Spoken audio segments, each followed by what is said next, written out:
नमस्कार दोस्तों, मेरा नाम है विजय कुमार और आप देख रहे हैं कॉमिक्स पिटारा चैनल को। तो चलिए दोस्तों, बाकीलाल की हंसे और मजेदार कॉमिक्स को शुरू करते हैं, जिसका नाम है कथाकार। आप देख सकते हैं इसका कवर पृष्ठ कुछ इस तरह का है, देख सकते हैं।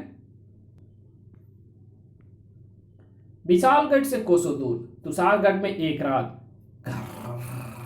आ तड़ाक, आ आ पुत्र कत्थु। पिताश्री, ओह, तो मैं फिर वही स्वप्न देख रहा था। पिछले 10 वर्षों से मैं ये स्वप्न देख रहा हूं। इसी बीच मेरी माँ भी ईश्वर को प्यारी हो गई। माँ, नहीं, अब मैं और प्रतीक्षा नहीं कर सकता, क्योंकि अब मैं वो कत्थु नहीं रहा, बल्कि बन चुका हूँ कथाकार। मैं इसी समय विशालगढ़ अपने पिता को महाराज विक्रम सिंह की कैद से छुड़ाने जाऊंगा। मुझे विश्वास है कि मैं महाराज को प्रसन्न करके अपने पिता को कैद से मुक्त करा लूंगा जल्द ही। ओह, मैं विशालगढ़ आ पहुंचा। आलू लो, बैगन लो, तुरई लो। तभी आ अरे, इसे क्या हुआ? ये तो जीवन है, महा आलसी। कत्थु ने जीवन के चेहरे पर पानी के छींटे मारे तो उसकी आंखें खोली। आह, जल के छींटे मारकर मुझे होश में कौन लाया? तुम चलते चलते मूर्छित हो गए थे, मैं तुम्हें होश में लाया हूं। तुम मुझे होश में क्यों लाए? मैं तो थोड़ी देर में भूख से फिर मूर्छित हो जाऊंगा। मैंने पिछले 3 दिन से अन्न का एक दाना भी ग्रहण नहीं किया। बू क्या? विशालगढ़ में कोई भूखा नहीं मरता, यह आलसी है। काम ही नहीं करेगा तो भूख से तो मरेगा ही। नहीं, मेरे होते हुए ये भूख से नहीं मरेगा। इसका मतलब तुम इसे भीख दोगे? ऐसी भूल मत करना परदेसी, क्योंकि विशालगढ़ में भीख लेना एवं देना अपराध है। इसके लिए तुम्हें कठोर दंड मिल सकता है। नहीं भाई, मैं इसे भीख नहीं दूंगा। मैं कथाकार हूं, मैं इसे अपनी कहानी सुनाऊंगा। ये मेरी कहानी सुनेगा और बदले में इसका पेट भरेगा। कहानी से मेरा पेट भरे कहानी से मेरा पेट कैसे भरेगा? तो फिर जीवन सुन कहानी। कमाल है, ये कहानी से भला इसका पेट कैसे भरेगा? एक नगर था। नगर में एक बाग था। बाग में हर प्रकार के फलों के वृक्ष थे, मगर वो जादुई बाग था। वहां से कोई भूखे पेट वापस नहीं आ सकता था। खत्म कहानी। अरे, जीवन कहाँ गया? अरे, ये मैं कहाँ गया? आहा, यहाँ तो स्वादिष्ट फलों की भरमार है, जिन्हें देखकर मेरी भूख और बढ़ उठी है। वाह, यम यम, चबड़ चबड़। पेट भर गया, मगर फल खाने की और इच्छा हो रही है। अरे, मैं दोबारा वहीं पर आ गया।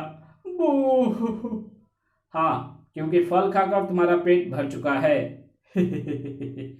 नहीं, मुझे वापस वहीं पर भेज दो, वहां फल तोड़ने भी नहीं पड़ते हैं। बू जाओ आलसी, कुछ काम करो। कथाकार की कहानी का वो चमत्कार देखकर हर कोई दंग रह गया।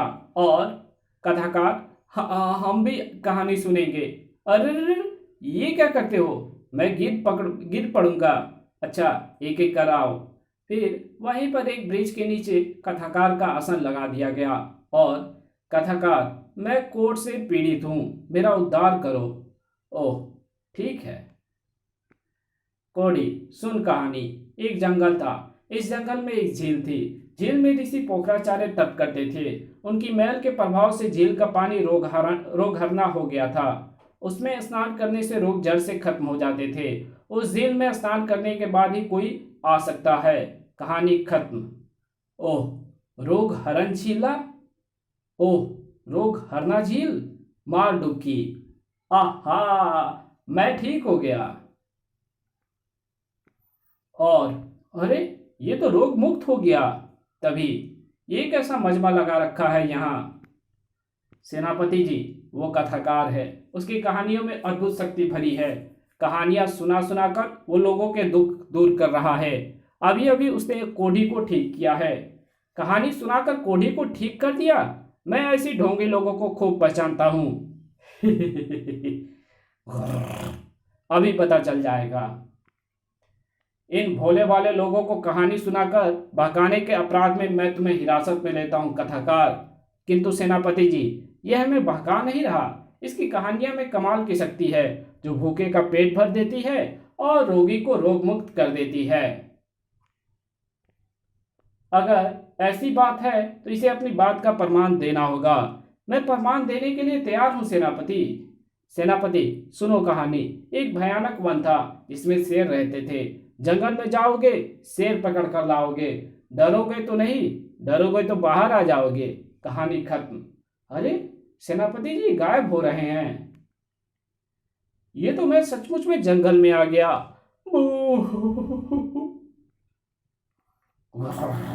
दहाड़। ये तो मेरी दहाड़ से मिलती जुलती दहाड़ है।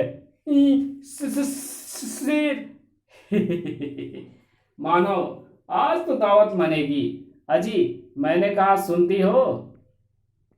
दूसरे पल सेनापति जी वापस आ गए। मैं डरा नहीं। ओह, जान बची। वो तो आपको वापस आया देखकर ही हम समझ गए। अब तो आपको अपनी बात का प्रमाण मिल गया है सेनापति जी। हाँ हाँ, मुझे तो मिल गया, पर मैं चाहता हूँ तुम अपनी कहानी महाराज को भी सुनाओ। वो तुम्हें इनाम देंगे। इतना सुनते ही कथाकार की आंखें चमक उठी। ओह, महाराज को? अवश्य सेनापति जी, अवश्य सुनाऊंगा, क्योंकि मुझे इसी पल की तो प्रतीक्षा थी। कथाकार, हमें कहानी सुनाने के लिए लौटना। महल में पहुंचकर सेनापति ने जब कथाकार के विषय में सब कुछ बताया तो कथाकार, सबसे पहले कहानी भतीजे मोहक को सुनाओ। इसे कोई कहानी नहीं सुनाता, क्योंकि इसकी नानी दादी दोनों मरी हुई है। कथाकार, पहले तुम हमारे पुत्र को ही कोई कहानी सुनाओ, जैसे आपकी आज्ञा महाराज। राजकुमार मोहक सिंह, सुनो कहानी। एक था परीलोक। परीलोक में सुंदर परियां रहती थी। एक सुंदर परी उनकी रानी थी। वो सबको खूब प्यार करती थी। परीलोक में आने वालों का स्वागत करती थी। शैतानी करने पर परीलोक से निकाल देती थी। खत्म कहानी। इसी के साथ मोहक सिंह हो गया गायब। हाय, मेरा पुत्र कहाँ गया? कथाकार, हमारा पुत्र मोहक सिंह कहाँ गया? अरे, बाकेलाल भी वो करिश्मा देखकर हैरान रह गया। मोहक सिंह तो पहुंच चुका था परीलोक में। आहा, परीलोक। आओ पुत्र, परीलोक में तुम्हारा स्वागत है। परियां तुम्हें परीलोक की सैर कराएंगी। लो, फल खाओ। नहीं, मैं तो मिठाई खाऊंगा। आओ, हम तुम्हें फूलों के झूले पर झूला झुलाएं। नहीं, मैं अपने आप झूलूंगा। वाह, कितना मजा आ रहा है। किंतु मोहक सिंह भूल गया कि ज्यादा मजे लेना भी अच्छी बात नहीं होती। शैतान बालक को इसकी शैतानी का दंड मिल गया। दूसरे पल मोहक वापस आ गया। पर मेरे पुत्र को क्या हुआ? राजवैद्य ने निरीक्षण किया। माताश्री, महाराज, उसके पांव में मोच आ गई है। हाथ की हड्डी खिसक गई है। छाती की नस खिंच गई है। क्या? कथाकार, बोलो, तुम्हें क्या दंड दूं? महाराज, इसमें मेरी कहानी का कोई दोष नहीं। इसने जरूर परीलोक में कोई शैतानी की होगी। महाराज, भूल हमारी ही है जो हमने इस भतीजे मोहक को कहानी सुनाने को कहा। सर्वप्रथम कहानी आपको सुननी चाहिए थी। बाकेलाल, तुम ठीक कहते हो। हम दोनों कहानी सुनेंगे। मैं भी? ठीक है महाराज, आप कहते हैं तो ठीक है। कथाकार, तुम्हारा कहना है कि तुम्हारी कहानी सुनते ही सुनने वाला कहानी के कल्पना लोक में पहुंच जाता है। हमें कोई ऐसी कहानी सुनाओ जिससे हम एक ऐसे अद्भुत स्थान पर पहुंच जाएं जो हमने पहले कभी सपने में भी ना देखा हो। अभी लीजिए महाराज। राजा विक्रम सिंह, बाकेलाल, सुनो कहानी। एक मैदान था, बहुत खुला एवं विशाल, रेत का मैदान, कोसों लंबा।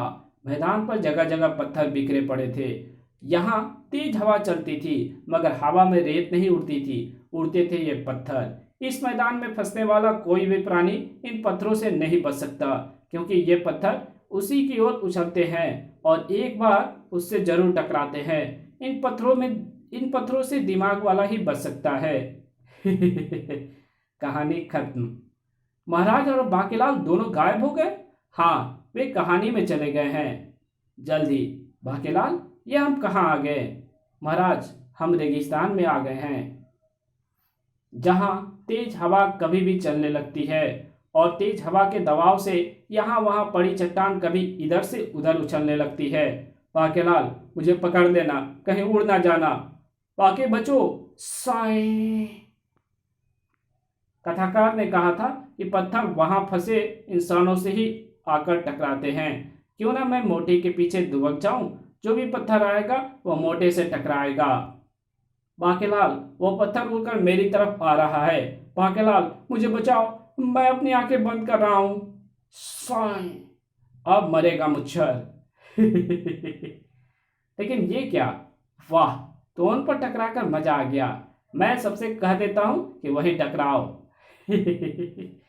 बाकीलाल, मेरे पेट पर गुदगुदी मत करो। ऐसे भयानक समय में मैं हंसना नहीं चाहता। धड़ाक। आए, वो मारा पापड़ वाले को। सूझ गई तरकीब इन पत्थरों से बचने की। बाकीलाल, इन संकट की घड़ी में तुम इतना खुश क्यों हो रहे हो? महाराज, इन पत्थरों से बचने की तरकीब सूझ गई। इसको हम इस कहानी को यहीं खत्म करते हैं। इसके आगे की कहानी पढ़ेंगे इसके पार्ट 2 में। तो मिलते हैं इसके पार्ट 2 में। तब तक के लिए बाय। वीडियो अच्छी लगे तो वीडियो को लाइक कर देना। चैनल पहली बार आए हो तो चैनल को सब्सक्राइब कर देना। मैं इसी तरह की इंटरेस्टिंग वीडियोस आपके लिए बनाता रहता हूँ। ओके, तो मिलते हैं आपसे इसके दूसरे पार्ट में।